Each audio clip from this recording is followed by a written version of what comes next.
മണലൂർ പഞ്ചായത്തിലെ 4-ാം വാർഡ് ADSന്റെ നേതൃത്വത്തിൽ SSLC +2 പരീക്ഷകളിൽ ഉയർന്ന മാർക്ക് നേടിയ വിദ്യാർത്ഥികളെ ആദരിച്ചു.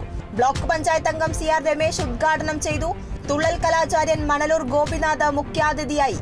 ബ്ലോക്ക് തല മത്സരത്തിൽ നാടോടി നൃത്തത്തിന് 3-ാം സ്ഥാനം ലഭിച്ച റിനി റജിയെ മെമന്റോ നൽകി ആദരിച്ചു.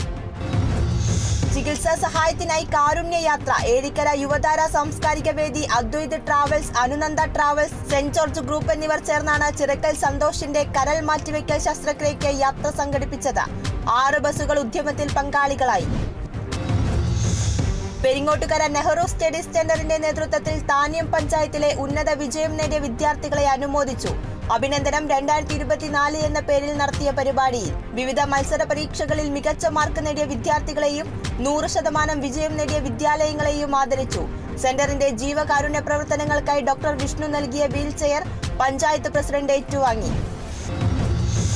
താങ്ങായി ഉമ്മൻചാണ്ടി കാരുണ്യ ഭവനം പദ്ധതി. എറണാകുളം കൊടുമ്പിള്ളി സ്വദേശി ശ്രീമോൾ ജിബിന് നിർമ്മിച്ചു നൽകുന്ന ഭവനത്തിന്റെ താക്കോൽ ദാനം ഹൈബി ഈഡൻ MP നിർവഹിച്ചു. കാരുണ്യ പ്രവർത്തനങ്ങൾക്കും ചികിത്സാ സഹായങ്ങൾക്കും നേതൃത്വം വഹിക്കുന്ന ഇന്ദിരാജി കാരുണ്യ ചികിത്സാ സഹായ സംഘമാണ് മുൻ മുഖ്യമന്ത്രി ഉമ്മൻചാണ്ടിയുടെ ചരമവാർഷികത്തോടനുബന്ധിച്ച് താക്കോൽ ദാനം നടത്തിയത്.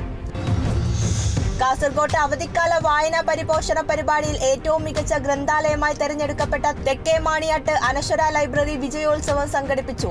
പരിപാടിയുടെ ഭാഗമായി കുട്ടികൾക്കായി വിവിധ മത്സരങ്ങളും സംഘടിപ്പിച്ചു.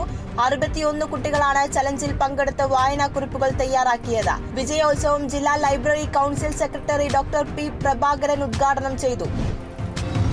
മരക്കമ്പനി ജീവനക്കാരൻ ജോലിസ്ഥലത്ത് കുഴഞ്ഞു വീണ് മരിച്ചു. മരിച്ചത് കാരമുക്ക് സ്വദേശി വേലായുധൻ. കുഴഞ്ഞു വീണ ഉടനെ ആശുപത്രിയിൽ എത്തിച്ചെങ്കിലും ജീവൻ രക്ഷിക്കാനായില്ല. സംസ്കാരം വൈകിട്ട് 4 മണിക്ക്.